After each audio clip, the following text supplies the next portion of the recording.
Meet Mariana. She has spent the last few years as a standout IT support worker, resolving technical tickets faster and more effectively than anyone else on her team. Because of her stellar performance, she has recently been promoted to supervise 5 of her peers. Her HR department sent her through a comprehensive new manager training class, where she learned an exact coaching model for providing feedback and memorized all the necessary procedures for handling hourly worker paperwork. Yet her first few weeks on the job are a mess. She is drowning in administrative tasks, unable to keep up with the daily forms. 2 of her direct reports have started showing up late, but she avoids addressing it. And that perfect coaching model she learned? She tried it once, got too busy, and dropped it completely. Why does acquiring the exact right information so rarely translate into taking the right action? Mariana knows exactly what she is supposed to do, but she isn't doing it. The answer is that human behavior is driven by habit, not data. We are not logical machines that simply execute new code when it is uploaded. To actually trigger a change in how people act, we have to clear away 3 hidden psychological frictions that block action. The first major block is fear, specifically the discomfort of trying a new behavior. Mariana knows her employees are late, but she avoids confronting them because she is afraid of coming across as overly bossy now that she is the supervisor. This hesitation happens even when the stakes are quite literal. In hospitals, healthcare workers will frequently watch a colleague examine a patient without washing their hands and say absolutely nothing. They know the hygiene rules, but they stay quiet simply to avoid an incredibly awkward conversation. The only reliable way past this social discomfort is safe, targeted practice. By engaging in low-stakes role-play, practicing that exact awkward conversation with a mentor first, a person builds the specific self-efficacy needed to push through the fear. Behavioral economics calls this sunk cost, our natural reluctance to abandon something once we've invested effort into it. Applying new concepts to real-world problems stops learners from being passive. They actively overcome specific obstacles, creating a strong psychological investment. Beyond establishing the skill itself, practice manufactures a sunk cost. By starting in the classroom, the learner scales part of the barrier, making it easier to continue the behavior than to discard their invested effort.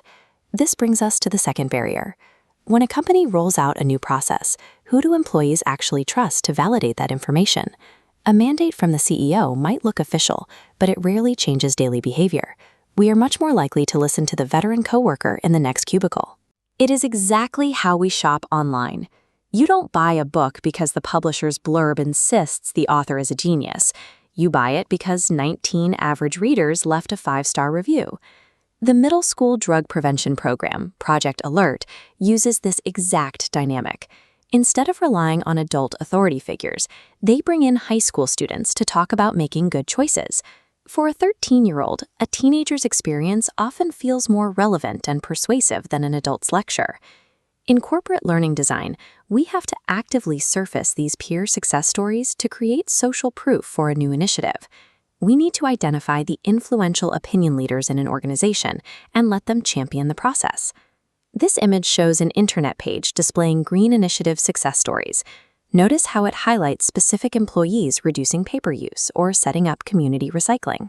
Sharing these successes proves to the team that the people they respect are already making the process work. If you want a new procedure adopted across a team, official mandates fall flat. Visible social proof from a respected peer provides a necessary shortcut, giving the new behavior genuine, tested credibility. The final barrier is abstraction. When the consequences of an action feel distant or theoretical, logic completely fails to override our immediate desires. Consider texting and driving. Every driver logically knows that looking at a phone on the highway can be fatal, yet millions of people still do it every day.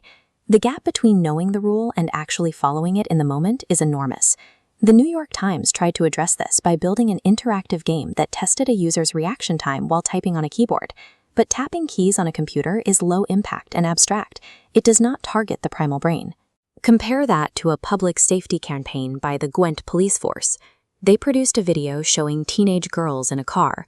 As the driver texts, the vehicle violently drifts across the median line into oncoming traffic, resulting in a horrific, detailed collision.